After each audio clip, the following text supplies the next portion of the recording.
We don't really have a mission, vision, values. I think it's quite an old concept, really, to have it written down and put on your wall. Anyone in the company can come to me and say, oh, Lena, this is what you've done. That's wrong. I disagree. And give me the reasons and I will accept. Because an ethical practice is created by ignorance, right? Because actually you have a lot better profitability and dollar per million if you know what you're doing. So when we speak with our clients or when we speak with the dealing desk, we always think, is that good for the business? And is this the right thing to do, or is there maybe a different approach? And I think the general failure rate of brokers is just absolutely ridiculous. It's unknown anywhere else in the industry. I think coffee shops have more success than brokers. Welcome to the special edition of Your Bourse podcast.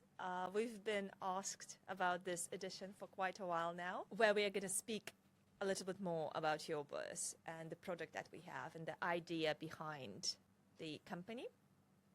So I'm joined today by Kate, my partner in crime. Hello.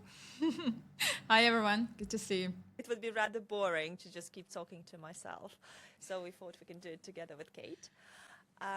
So welcome, Kate. Thank you, Elina. Thanks for hosting me. Such an honor. Oh, who's hosting who? Wait a second. Is it me hosting you or you hosting me? Are we hosting each other? We're hosting each other.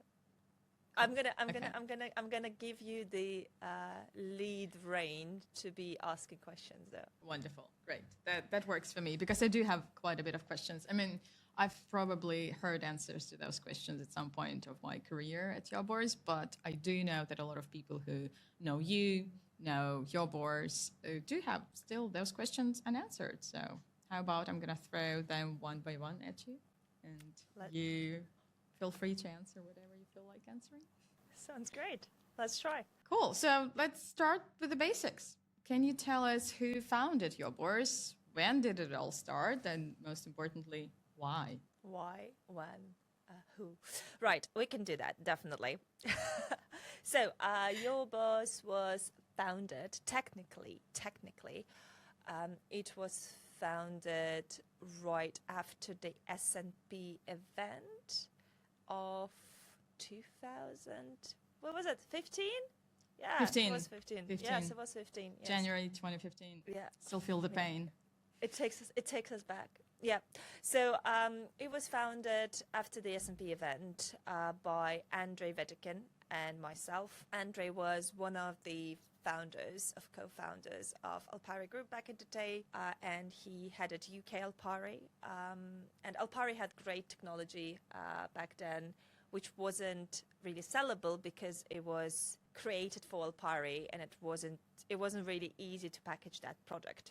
Now, Andrei, as you know him, is a great software developer, has PhD in economics, understands the business inside out because he was one of the founding fathers, so to say, of retail FX and CFDs trading. So when the opportunity arrived, and he always loved trading technology, right? So when the opportunity arrived, and we were all a bit sick and tired of working in brokerages, so to say, Andrei had an idea that we could really change the retail industry, and especially with all the changes that the S&P event brought upon us, it was a good time to start working on the product that Andrei had in mind. So it took us 5 years to develop the product that we wanted to develop, up to the standard that we wanted to develop the product to. And we've onboarded our first client in September 2020. Was it September? It was your client, so I don't quite remember. July it was September, 2020. July 2020, yeah. So that was when we onboarded our first client. Yeah. Yeah, actually, can you speak more about, because I love this part, about the values, the idea, the mission, anyway, can you talk more? Can you talk The more mission, about the mission, the vision?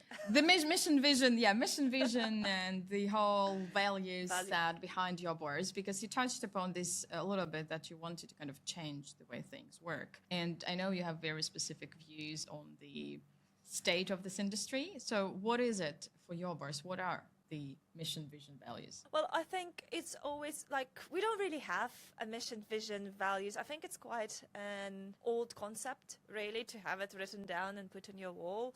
But we do have, I'd say, maybe 4 words that always come to mind whenever we develop something, or whenever we hire people, or whenever we onboard clients, or the way we treat our clients, or the way we expect the clients to treat their clients, right? So, and that would be transparency, it would be integrity, flexibility, and intelligence. And I think that's the core of the team, the product, and in general, that's what we live, what we live and breathe. And you know that, especially when we speak about transparency, it's not just about that we want the industry to be transparent, because as the industry itself had taken several hits over the years, and it's really heavily scrutinized for good reason. Like I can't even say that it's unfair. No, it's fairly scrutinized. And it comes from certain practices that are still existent in the industry, and that's something that we try to get rid of as a company. So transparency in terms of how the clients are treated and how the revenues are generated, and transparency, and it's everywhere, right? Transparency within the company, and you know that really well as well. So we are pretty much about open feedback at every level, and anyone in the company can come to me and say, "Oh, Lina, this is what you've done. That's wrong. I disagree," and give me the reasons, and I will accept. And they do, and they do. Poor you. I don't envy you, but yes, they do quite often. Well, you're one of those people, right? And for example, or the transparency we have with our clients. We always say, and that was like one of the first things we learned when we launched that product. And again, you were there. We've decided at once there was an issue. When we just started, was first and one of the I want to say last issue, not the last. We all have small problem. There's always human error that can happen. And when we sat down, we said, look, we will always be honest, and we will always tell the truth, and we will always walk the walk with our clients. And if something happens, then we will be there and we will stand by our clients. So that's really important, I think. And integrity is another thing. As Andre always say, do what's right and come what may. So we always do the right thing, and this is what we say to our team members as well: do the right thing, and that's what we expect our clients to do the right thing. Flexibility, again, we will walk an extra mile, and we expect our clients to walk an extra mile, and for employees as well. And intelligence. We just don't do silly things. Like whenever we get a request, we will look into it. It's how it is. Whenever we get a request, we will look at what the business is trying to achieve, what problem they're trying to solve, and if we can, we will offer a better solution, or we would say, yeah, that works. We understand it. True. That's very, very true. All of these things, I can quote so many cases when we prove that these are our values. And I think to some people it can be a little bit even difficult to adjust to get used to, because I remember at the very beginning at Your Bourse, I was coming to you guys whenever I was doing in some demo for a client. They would be requesting some features. I'm like, oh, that's such a great feature. Let me go and talk to developers. And I go talk to developers, and they're like, yeah, but why? Why do they need that? And at first I was like, what do you mean why? The client is asking for a feature. Just do it. Let's just deliver it. And then we all learned that we need to do the very thorough analysis of the reasons why the client is asking for that features. And that is the culture we have till today at Your Bourse, that whoever is asking questions about the product, improvements, additions to some of the parts of the platform, etc., we will always sit down with them and have a conversation around, okay, what business need are we trying to solve here, and how else we can help you do that, or maybe we can help you do it more effectively. And yeah, everyone's really, really knowledgeable and capable of doing that and having those conversations with clients. So yeah, that's definitely one of my favorite things about Your Bourse. Yeah, and and we do have a product owner, and again, everyone we hire, like one of the things we do, and that we just don't hire juniors, really, we never do. And sometimes you hear stories of certain competitors being like, oh, we hire people out of uni. Well, we don't do that. We hire people out of banks who worked as C++ developers for 25 years. That's who we hire, because our product is like, it's error, like if there is an error, it's a problem. And that's why there is a lot of expertise in the company.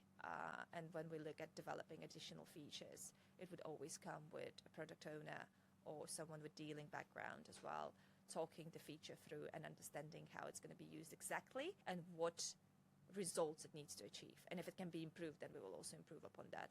I would say that one more mission, submission, or another value that we just recently discovered about ourselves, I think we always had it, we just kind of verbalized it finally, is education or knowledge sharing, call it whatever. And obviously I want to brag about our FX Dealer Academy here, which kind of stems in the whole idea that, hey, listen, we want this industry to be as transparent as possible. We want dealers to understand what they're doing. We want them to become better dealers with better practices, ethical practices, possibly. The whole project, the whole academy was born out of this need to elevate the level of the knowledge and to share the knowledge across the industry, because as we all know, dealing desks are probably the most closed environments in the whole industry. The industry is kind of, a thing in itself, but the dealing desk within a brokerage company is even worse. And I think you've done a brilliant job. And actually, that's one of the cases where you came with an idea and you're like, oh, let's do this. And I was a bit skeptical. And you said, no, we're doing it. Okay. Yeah. Whether you like it or not. Your KPIs, you're doing it. And funnily enough, then people reached out to me and said, oh, what a brilliant idea. Was it yours? And I was like, no. Well, to be perfectly honest, you supported it as soon as you realized what exactly we're trying to achieve. Then again, you did your business analysis and you did support it quite a lot. So thank you. So tell us a little bit about it. What is it about? What's the project about? Yeah, so that's the educational community where you can obviously get all the knowledge, talk to the experts from the industry who share their experience and best practices around dealing and risk management for both brokerages and prop firms, which I think is important these days. We invite speakers from all over the world, from different companies of different sizes, bigger and smaller ones. I'm very grateful to all of them. Drew Neve, FXCM founder these days with ATFX, Lee Goldfarb from B2 Broker, Aytugan and Marat from FastMT, and our own Walter Timanov, who speaks about the platform that we have at Your Bourse. Our hiring recruitment partners, Yuri Kortakov, also shares some insights for dealers. Marcus Featherston from Blueberry funded. Oh my gosh, this is because he takes up, he needs this whole separate course, because with his energy and his knowledge that he brings into the course, it's incredible. And he shares, I think this was the first time a lot of our participants actually learned about prop firms, in general, from the risk perspective, how risk management for a prop firm is different from that for a broker, because it's not about AB book at all, how we all learned in the course. And yeah, I think that Marcus deserves his own course, really. But yes, obviously, very, very grateful to him. So basically, we provide the knowledge that a dealer needs in the modern world to be good at their job, and also to build a career where he's guided by the knowledge from the best people, the best experts in the industry, but also by ethical standards that we all want this industry to go back to or to adopt. And the better our dealing desks are, the better for the whole industry. So if people who are managing the risk of a brokerage understand what they're doing and understand how they can improve what they're doing, I believe we will all benefit. Completely agree. And the funny thing is that only the brokers who are pushed towards unethical practices by their ignorance are the ones that are actually damaging the industry, because unethical practice is created by ignorance, right? Because actually you have a lot better profitability and dollar per million if you know what you're doing and if you are actually managing the risk appropriately, and if you are able to look at your book and understand and vet through your book and understand which part of the book is riskier for you and how it can be also managed or offset in the correct way. And it's a week-long course, right? And it's free for all your Bourse clients. It is free for all Your Bourse clients. We have early bird discounts.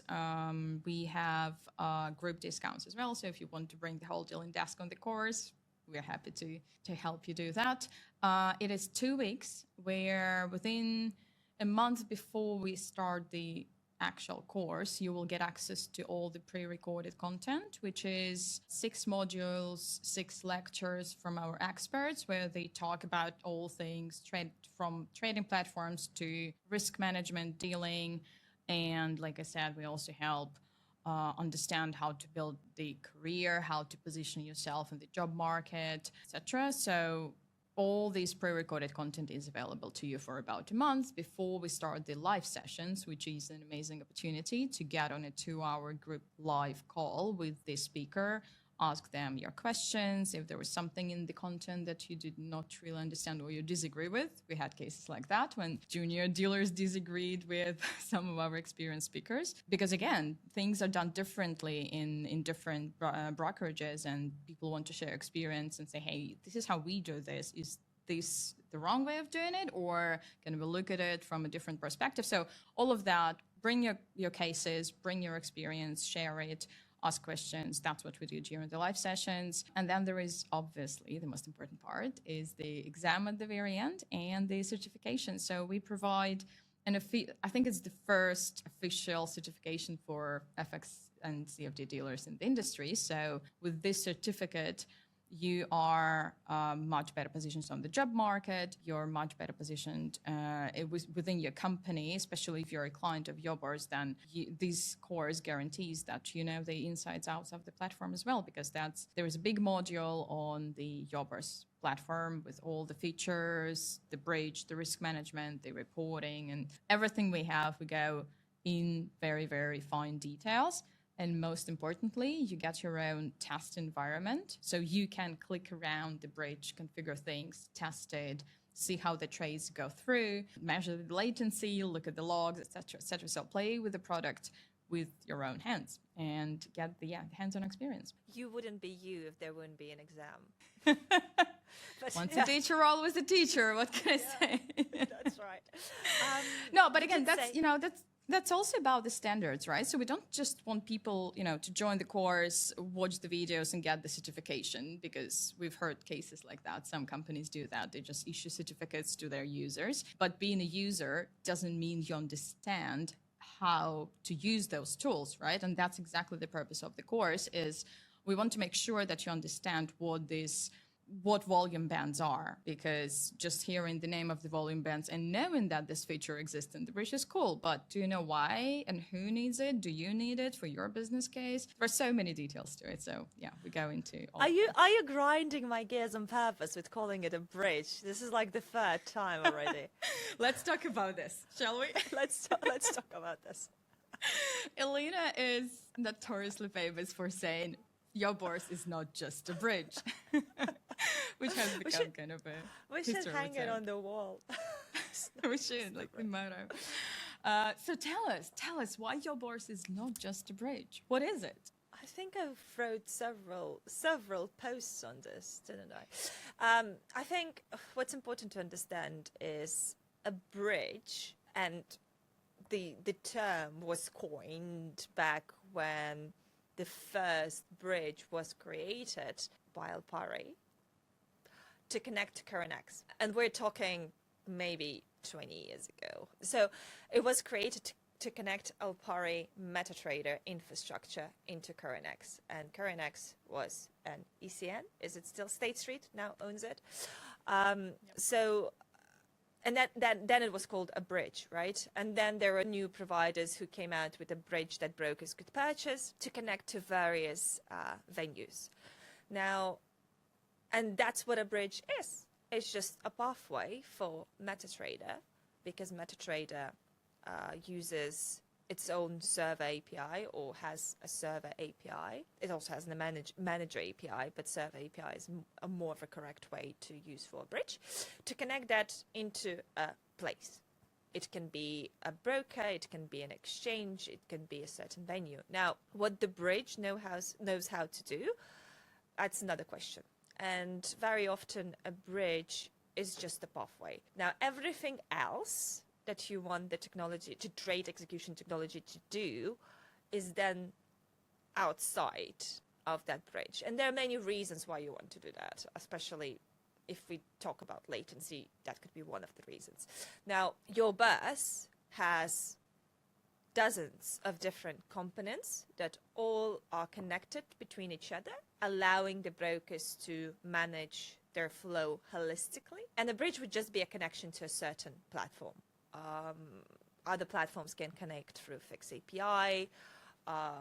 We have WebSocket REST APIs as well. And the bridge itself would then connect into the matching engine. It could connect into the Fix server. It can connect. It's also, then from there, we also downstream all the data into our data warehouse. So it's so small, the bridge itself. It's a tiny, tiny piece of technology in comparison to everything else we have. Right. Okay. So do you think, question from the audience, do you think when people say a bridge these days, what do you think they mean? Do you think they still mean that little piece of technology? No. They mean everything.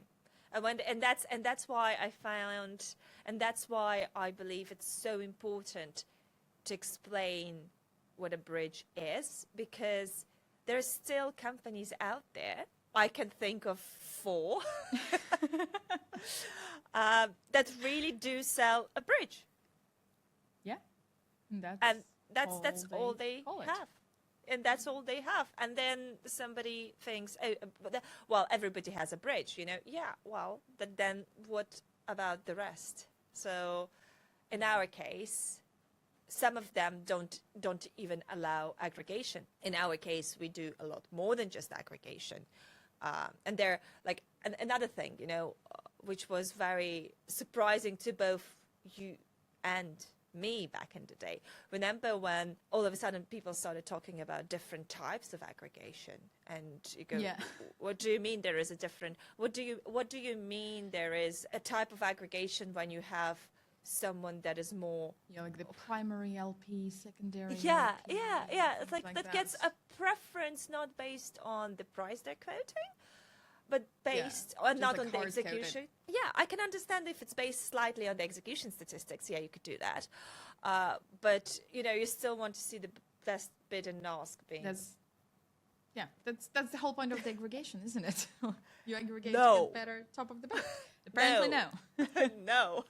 So, yeah, but I think that's, you know, that's just our background, because we used to work a lot with banking liquidity, and that's what you needed to do to get good pricing. But again... So that was a completely new concept to me, because what we've built a matching engine, not an aggregator.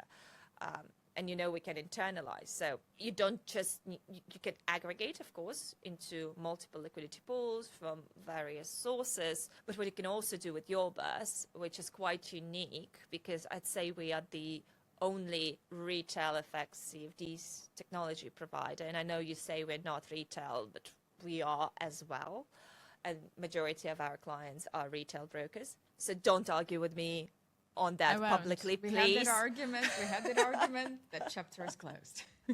Fine. So that allows for real matching capability. So we can match the trades of clients within the central order book, allowing the brokers to internalize and not just book, right? So not just bucket, but actually internalize, which is, again, a massive difference. And you can't call that an aggregator because it's a matching engine. That's right. Great. So finally people will know. It's not just That a opens, bridge. you know what? And I can keep talking. It also opens some extra doors. So, for example, with aggregation, very often people would say we can only stream 5 layers of liquidity. And that's just the capability of the technology. Because we are a matching engine, we have unlimited market depth. Because for us, every single input of a trade is its own layer, technically, in terms of the infrastructure, in terms of the architecture. Sorry, not infrastructure, architecture. So for us, if you want to stream, I don't know, 100 layers of liquidity to your clients, you're more than welcome to do that. Any other doors that opened for you? Because I love listening to you, and I know our audience loves reading your posts on LinkedIn and listening to you talk about the low latency, the matching engine capabilities and stuff like that. So what else is, it's probably more a question to me rather than to you, but still, you as the CEO, what do you think helps us stand out from the crowd, from the competitors that you mentioned who sell a bridge, an aggregator, trade processor, whatever you call it? How is your bourse different? If we kind of take a bird's eye view. If we zoom out, what are the differences, the main differences between your bourse and other companies out there? Well, I mean, which other doors it opens? It opened a door for Andre to work on a 19-page document that contains a formula of his algorithm. I mean, you know, it opens a lot. It opens a lot of doors, but I think the most important value, again, of the company and technology is that we are from the industry background. So we're not just developers. All of us. If you look at the board of directors, if you look at technical team at the R&D department, if you look at support, you won't find a person who haven't spent years and years, and usually it's 5+, working in a bank or for a liquidity provider or brokerage, or running one, or having owned one, right? And when we look at that, it gives us ownership mentality in a way for our clients' business as well. So when we speak with our clients or when we speak with the dealing desk, we always think, is that good for the business, you know? And is this the right thing to do, or is there maybe a different approach? And as you said, what problem are we trying to solve here? And you'd see that in our, you know, core product or our value propositions. When we launched, straight away we were 24/7, because we said, well, you can't really be a trade execution technology without being 24/7, especially with crypto being around.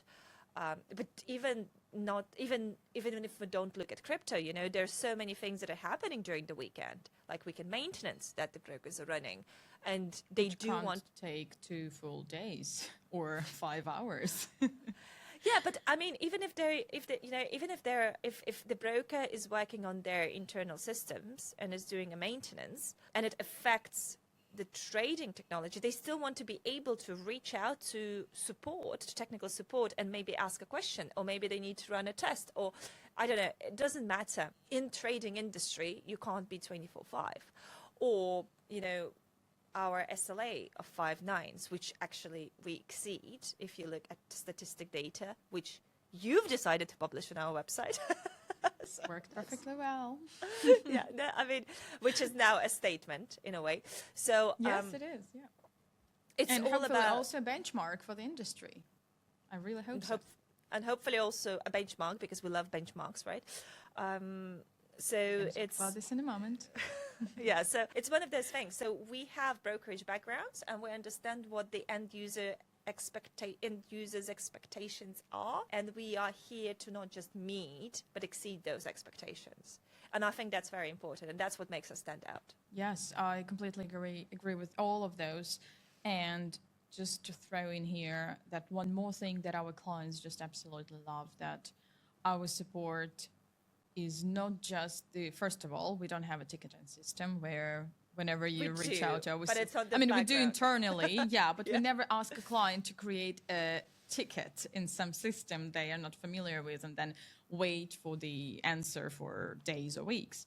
What we do have, we have dedicated channels in Slack or group chats on whatever, Teams, WhatsApp, Telegram, you name it. And the client can literally talk to someone in real time, 24/7 at any time during the day or night.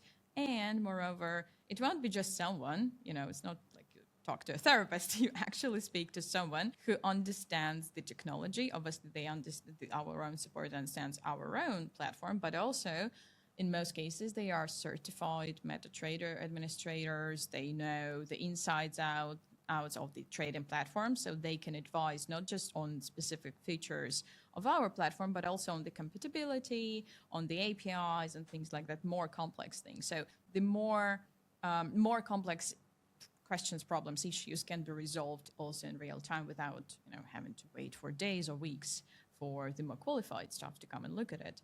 So usually it's very straightforward and very quick, real time. Yeah, and when they do create a ticket, they create a ticket that is understandable to the level 3 team or developers.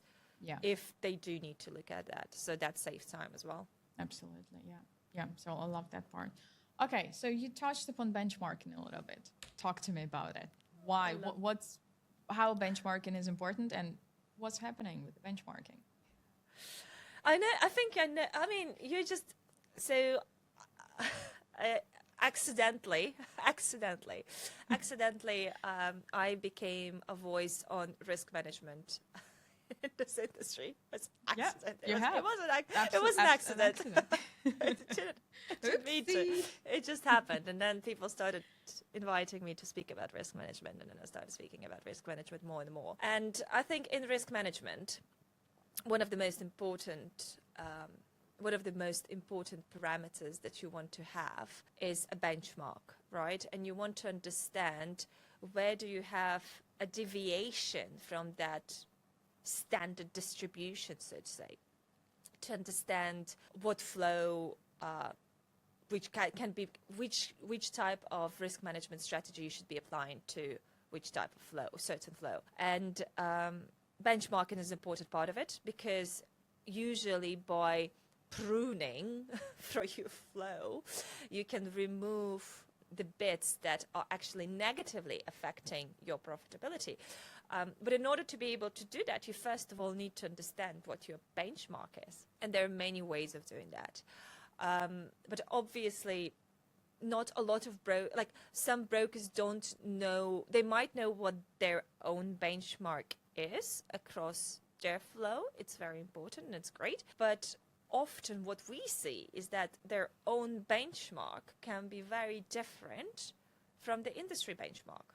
And we have an overview on that because we have our 100 plus clients.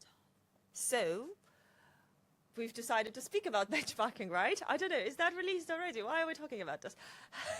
It will be. By the time we release the podcast, the benchmarking project will be live as well. Okay, fabulous.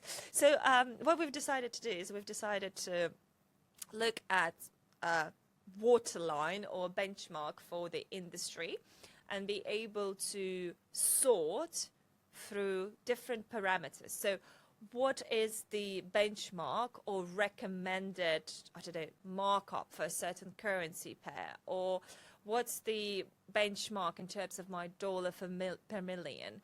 What is the benchmark for, volume bands, right? What is the top of the book that is a standard, across the industry? And we can easily derive that information because we have that information and we know of the standards just due to the nature of our business. And we will provide that benchmark within the reports. We are providing that benchmark within the reports that our clients are using when they analyze their own flow. Awesome. I'm excited myself about this whole project. We'll see. So do you think it's going to help people make better decisions? Do you think it's going to just make them upset? How do you imagine an ideal scenario for using that benchmark report or whatever we call it you're a broker using Your Bourse technology, you have access to this information. What would you do with this information? Well, ideally, we, as a broker, back in the day, I remember reading it used to be Forex Magnets, now it's Finance Magnets. So I remember looking at that report that had volumes across the industry. And I remember, and that was an information people had to volunteer, really. So it wasn't cross-checked, it wasn't fact-checked, it was just something that brokers volunteered to have an access to that report. And I think brokers are always curious to know, but I also think potentially this could improve the trading conditions for the clients and for the end users, because if you can see, okay, well, the standard spread across the industry on,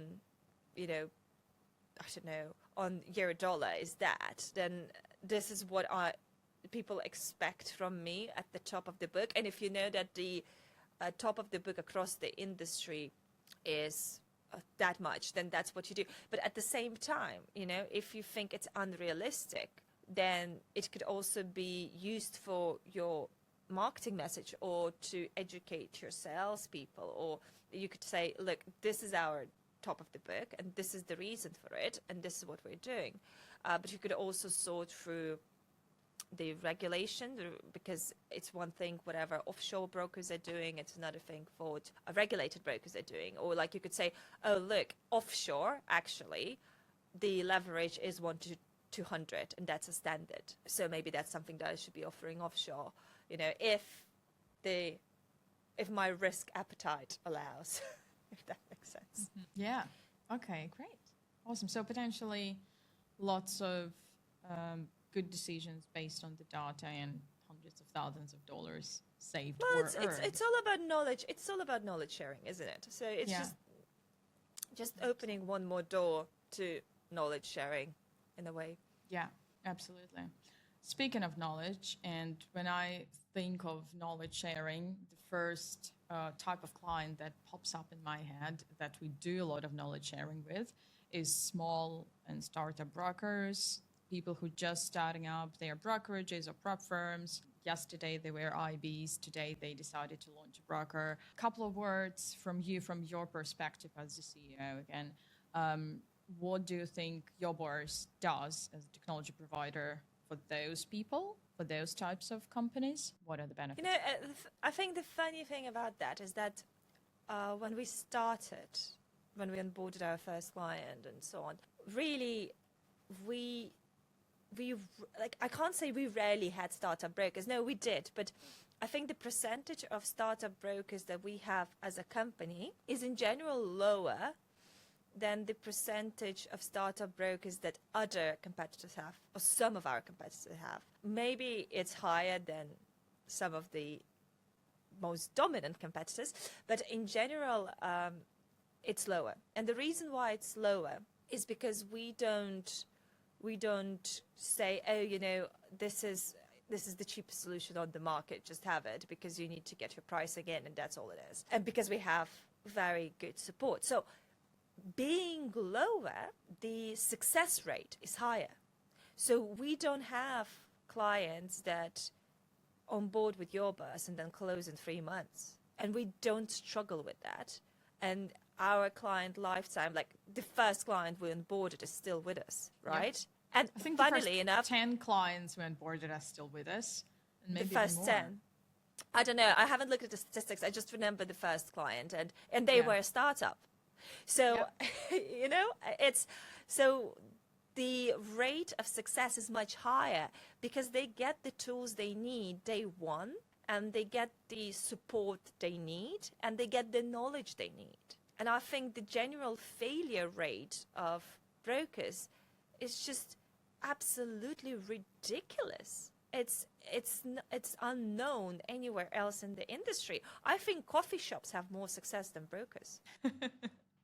Yeah, I was just speaking to someone from the industry the other day, and we compared the success rate of brokerages to the success rate of traders. I would say it's about the same. Like 90% of brokers will die within 18 months on average. Most of them will die, like 90% of those 90% will die within 3 months, 6 months, just because they have no idea how to manage risk, how to use tech, what the clients are doing, where they're taking advantage, what to do with all the toxic flow that you suddenly attract when you launch your brokerages.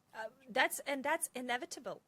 When you launch a brokerage, the first clients you're going to experience, unless you're an IB with a client base, and that's a completely different subject. Like, actually, there are so many IBs who don't understand the complexity of running a brokerage because they've been given a fantastic rev share that is unrealistic, just because the dealing desk of a broker is either one or the other, very skilled or very unskilled.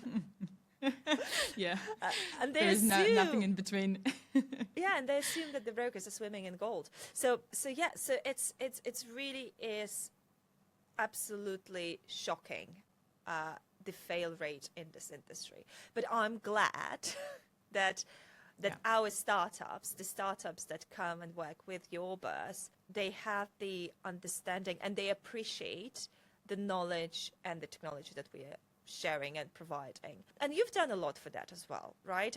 Your startup program, I think that is quite successful, isn't it? I don't quite remember what it is because, I'm like, startups is not my thing, but it's you're right. It's typically not our thing. We usually don't have too many startups among clients of Your Bourse, but we do want to have more. And for that very reason, because our very first client was a startup, and they are doing great right now. They're expanding. They are getting more products. They're launching their own platform, etc. So it's very rewarding to see a success story like that. And we know that, like you mentioned, we did contribute to that success story quite a bit. So I want more of that, I guess. I just want this to be even more rewarding than it is. And but also we have been speaking to a lot of startups, and we do absolutely understand their struggle that in the first 6 months, you don't want to inflate your costs. You don't want to pay for an expensive technology that you don't know how to use yet. So you're kind of afraid, oh, what if it doesn't work out? What if I'm not going to be able to make the most out of it? And the fees are still there. I still have to pay the minimum monthly or the volume fees. And so what we decided to do, we launched a startup program that is available. There are certain conditions that the company has to meet. Basically, it has to be a company that is incorporated within the last 12 months. They are a brokerage, not an IB, not a prop firm, a brokerage. And obviously, it's not one of our existing clients, completely not affiliated. And then what we do, we very much like the tech giants of the world, Microsoft and Google and others, they do similar things. And we basically decided to learn from the best. And we provide the 3 months credit that they can use against Your Bourse products or services. So 3 months worth of bridge risk management, sorry for the word, the bridge or the risk management or the hosting, whatever it is that they need from the Your Bourse, we give them 3 months for free. And then obviously there are conditions on the prepayment. We do believe that this program can give a very solid foundation for a startup to, take it slow at the beginning, figure things out. 3 months is just enough time. If they are keen on it, if they take all the help we are happy to provide, if they get on all the onboarding calls with our onboarding team that we usually do, and learn how to use the technology and how to set things up so that you have the bulletproof system from the day one. And if they have the resources to do that, and if they have decided to do that, then we're happy to provide them those conditions and see them fly in a couple of months. And you send them to FXDA as well as an added benefit for yes, free. Absolutely.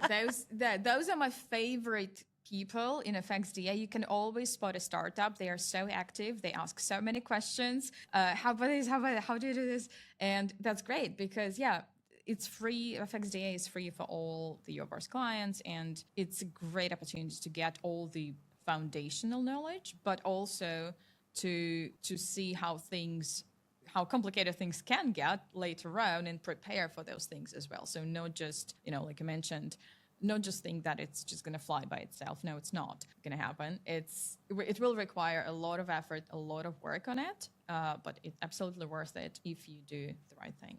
And I think, that's, again, coming back to our values. We're not going to stop hunting.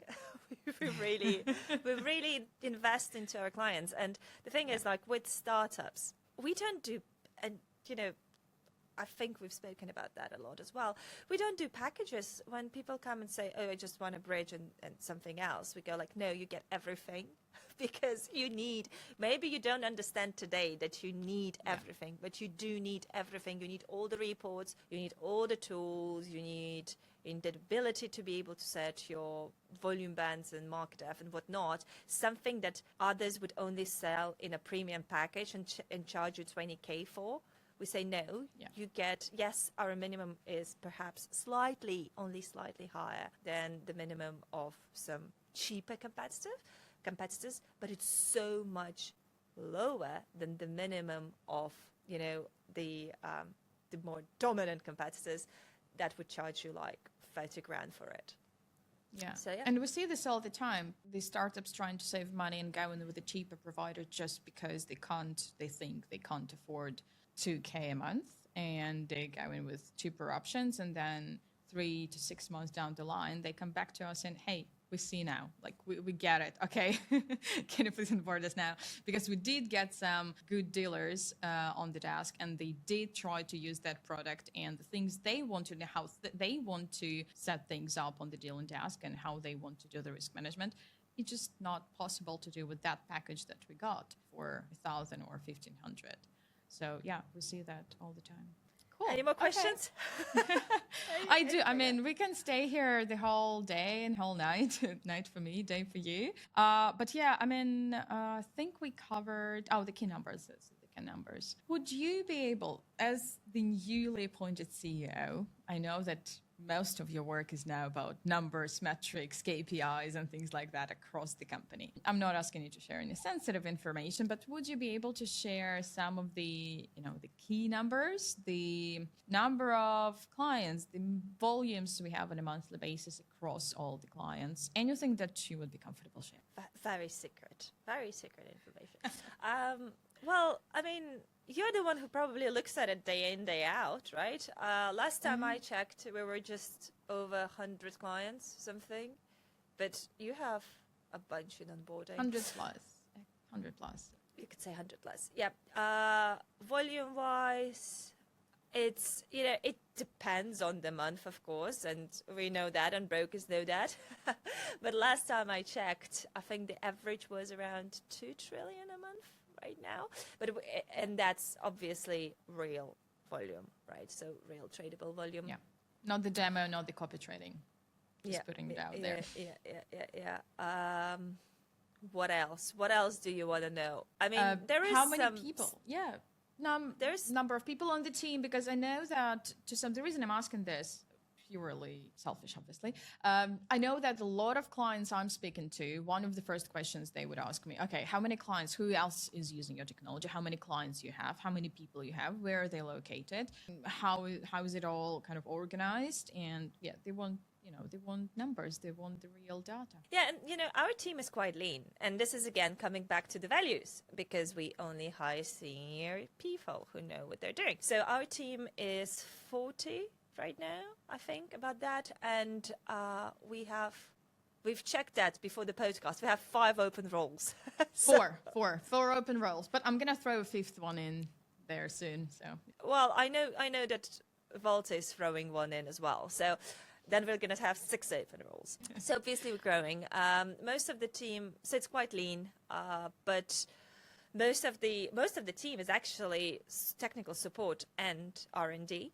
We are you and a couple of your friends in marketing and sales as the other departments we have. But in general, as a technology company, that's what we focus on, R&D, technical support. And thankfully, the system is quite stable. So R&D, again, is more people than technical support. Yeah. 24/7, for us, when we hire, what we look at is the skill set and attitude. So we don't mind if the person is remote in general. But yeah, I think this is quite unique, and I know because I personally was hiring a lot of those people, and we were hiring. Our biggest first probably growth spurt was during COVID, and we were hiring during COVID. So obviously we could probably only hire remotely, but I think it's a very unique setup, and I don't know too many companies out there who still hold this hybrid model where I would even say like 90% remote we are, and it is successful and it's working because we have all the procedures in place, we have the proper instructions, training and stuff like that. But it is quite unique, and I think you and Andre did a great job building a company around this concept of hiring the best, no matter the location. If it's a great talent, we'll hire them no matter where they are. And like you said, the integrity is important. So besides just being a talented developer or a talented automations engineer, if you have the integrity, then you'll be a good part of our team. We'll trust you, even though you're sitting somewhere in Bali sipping a coconut. Well, the problem is that, usually they're not sitting somewhere in Bali sipping on coconut. Usually it's vice versa. We have to force people to go and have a holiday. And I think that's the biggest struggle Tatiana is having. How many emails have you received in the past, I don't know, couple of weeks telling you, make sure you plan your annual leave. You haven't submitted enough. It's like... Yeah, absolutely. Yeah, or when she asks me to confirm if this person had any days of this year and there is just 3 days, I'm like, this can't be true. Let me triple check this. Oh no, this is actually true. Hey, go on vacation. But yeah, that's true. People are very passionate about what they do at Your Bourse in general. And I think that's, again, one of the keys to our success. And yeah, it comes from you guys. Wonderful. Look, one last question, and I'm going to let you go. Any news, any upcoming releases? Anything you would like to announce? You just put me on a spot. We do have, but we do have loads of releases. And to be honest, again, I think the release notes, do you need to be a client to receive that? Or can you subscribe to that? I wonder. If you're a UAT or production client, you see our release notes, but we also publish them on our website, I believe, somewhere. So so you can see how it's actually quite spectacular how much our team is achieving every sprint. But one of the most, I guess, one of the big projects that we're releasing right now, or released actually now, is the trade server. And the trade server is the first API first trade server out there. And we say trade server, but I know, again, it's like with the bridge. You tell me don't say trade server, say trade platform. But it's funny to say a trade platform about something that doesn't have a GUI. Right. Yeah, it's like we like to make things a little bit more complex. And no, we do. So we have to explain a little bit what it is. Yeah, what is a trade server? Just in one sentence, what is it? A trade server is an engine that allows us to process trades, calculate margin, and keep the account data, and produce reports, and do every single thing that a trade platform should be doing, but without the front end. Why? Why? Educate us. Why would you not have, and why would you need, as a broker, a trade server which does not have a front end?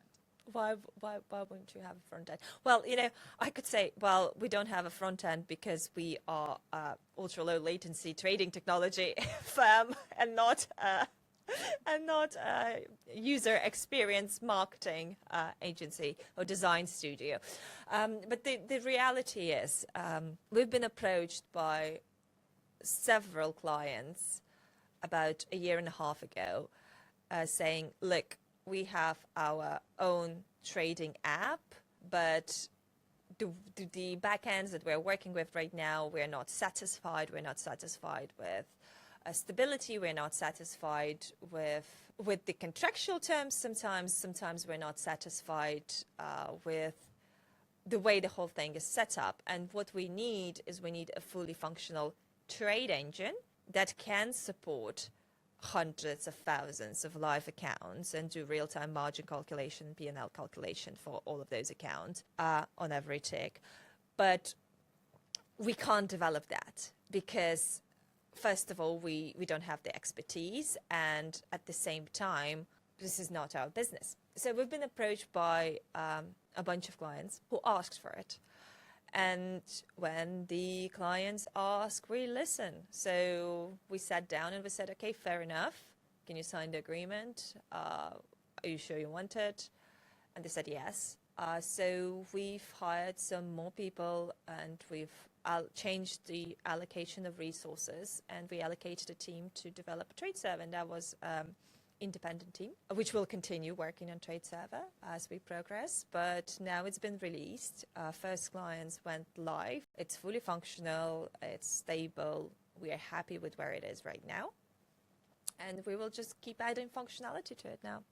But yeah, it's fully available to clients, and it's integrated with a bunch of front ends as well. It doesn't have to be someone's own app. It can be broker's own app. It can be FX Blue. It can be TradingView. It can be any other front end you might wish to use or create because it's API first.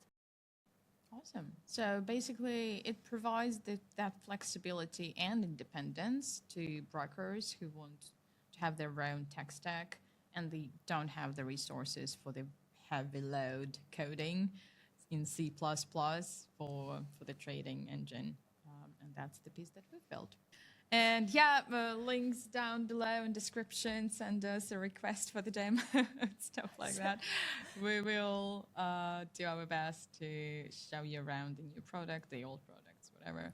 And it is very friendly with our own bridge. So the trade server is integrated with the Your Bourse platform, with any other bridge provider or even liquidity provider out there. So yeah, API friendly, very open.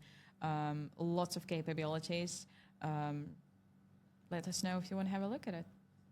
Share, like, subscribe. Share, subscribe, Yeah. like. What's the correct order of Whichever, we're things. Unconventional. You can do this in any order you'd like. Well, thank you very much. This was lovely as usual.